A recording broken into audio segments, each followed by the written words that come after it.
기업들의 접대비가 해마다 증가해 9조 원에 이른다고 합니다. 불황이면 기업들이 경비 절감을 하고 접대비도 줄이기 마련이라는데 꼭 그렇지만도 않은 모양입니다. 김종수 기자가 취재했습니다. 기업들의 접대하면 가장 먼저 생각나는 게 술집과 고급 음식점들이죠. 최근 들어 접대, 골프 같은 운동이나 각종 공연 등 문화 행사가 늘고 있다지만 여전히 기업 접대의 핵심인 게 사실입니다. 이렇게 기업들이 접대로 지출하는 돈이 연간 9조 원에 달했습니다. 2008년 7조 원 선이던 것이 2011년 8조 원을 넘더니 2012년엔 8조 7천억 원에 달했습니다. 추세대로라면 지난해는 9조 원을 넘었을 가능성이 높습니다. 그나마 다행인 것은 룸살롱으로 대변되는 호화 유흥업소에서의 지출은 줄고 있다는 점입니다.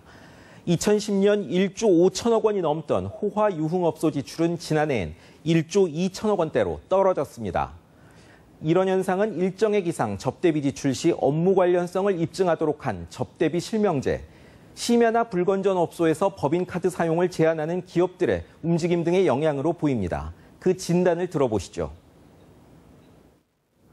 해마다 기업의 접대비는 늘어나고 있습니다만 소위 룸살롱 등 호화 유흥업소 카드 결제 금액은 줄어들고 있습니다.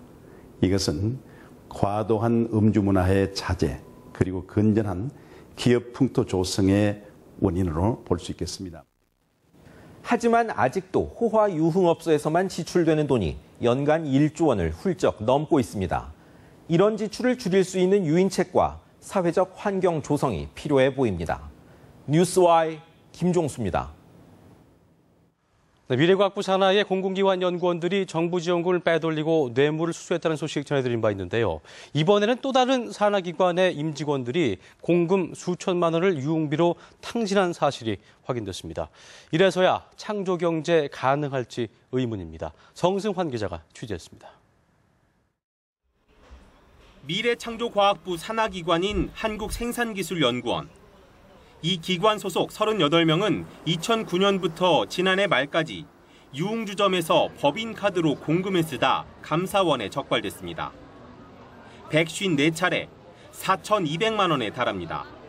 이들은 꼬리가 밟히지 않기 위해 일반 음식점으로 위장 등록된 유흥업소만 찾았습니다. 서울 강남 일대가 주무되었고 대전과 인천, 경기 성남 등 전국 곳곳을 돌아다니며 카드를 긁었습니다. 단체 회식이나 사적인 자리에서 법인카드를 눈먼 돈처럼 탕진한 이들. 연구비를 관리해야 할 책임 연구원급도 포함돼 있었습니다. 더 큰 문제는 연구원 측이 징계를 할 의지가 없어 보인다는 점입니다.